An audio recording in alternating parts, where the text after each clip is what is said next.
পর্দায় থাকা নারীরা কি পুরুষদের দেখতে পাবে? ইসলাম কি বলে?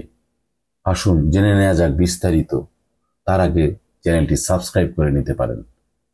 পর্দা মুসলিম নারীর সৌন্দর্য, নারীর মান সম্মান ইজ্জত আবরুর রক্ষা কবচ।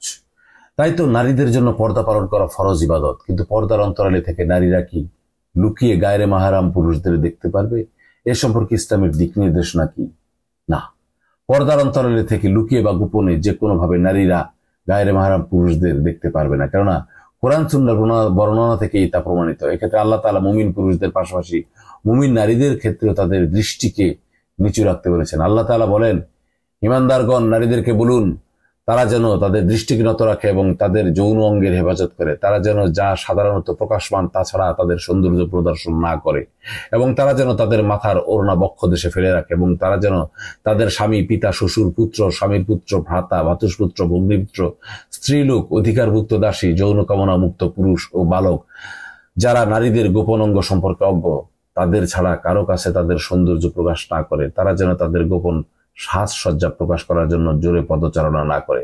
মুমিনগণ, তোমরা সবাই আল্লাহর সামনে তওবা করো যাতে তোমরা সফল কাম হও। পর্দার মধ্যে থেকে পুরুষদের দেখা যাবে মর্মে হাদিসে সুস্পষ্ট দিক নির্দেশনা দেয়। তা হলো হযরত উম্মে সালমা রাদিয়াল্লাহু তাআলা আনহা থেকে বর্ণিত। তিনি বলেন, একদিন আমি মাইমুনা রাদিয়াল্লাহু তাআলা আনহা রাসূল সাল্লাল্লাহু আলাইহি ওয়াসাল্লামের দরবারে ছিলাম। এমত অবস্থায় দৃষ্টিহীন সাহাবী আব্দুল্লাহ ইবনে উম্মে মাকতুম রাদিয়াল্লাহু তাআলা রাসূল সাল্লাল্লাহু আলাইহি ওয়াসাল্লাম দরবারে আগমন করলেন। তখন রাসূল সাল্লাল্লাহু আলাইহি ওয়াসাল্লাম বললেন, তোমরা পর্দার অন্তরালে চলে যাও। আমি বললাম, হে আল্লাহর রাসূল, ইনি কি দৃষ্টিহীন? ইনি তো আমাদের দেখতে পাবেন না। জবাবে আল্লাহর রাসূল বললেন, তোমরা কি তাকে দেখছো না? এটা আবু দাউদ শরীফের হাদিস। অন্য বর্ণনায় রাসূল সাল্লাল্লাহু আলাইহি ওয়াসাল্লাম বলেছেন, নারীরা গোপন যোগ্য। যখন সে ঘর থেকে বের হয় তখন শয়তান তার দিকে তাকাতে থাকে। সুতরাং কোরআন সুন্নাহর দিক নির্দেশনা থেকে বোঝা গেল যে পর্দার অন্তরালে থেকে লুকিয়ে কিংবা গোপনে কোনো গায়ের মাহরাম পুরুষের দিকে তাকানো যাবে না। তাকালে পর্দার খেলাফ হবে। আল্লাহ তাআলা মুসলিম উম্মার সব নারীকে কোরআন সুন্নাহর দিক নির্দেশনা অনুযায়ী আমল করার তৌফিক দান করুন। আমিন।